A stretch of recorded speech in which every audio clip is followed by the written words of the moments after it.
Logseq tutorial. If this guide helpful, don't forget to like and subscribe.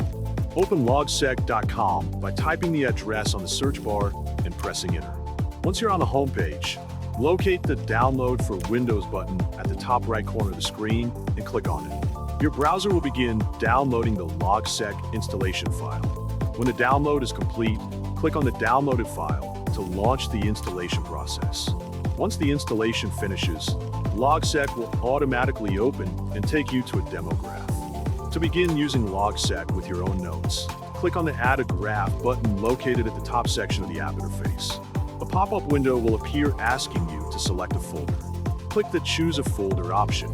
It is recommended that you first create a new folder where your Logseq files will be stored. After creating the folder, select it from the File Browser window. Then click the Select Folder button to confirm your choice.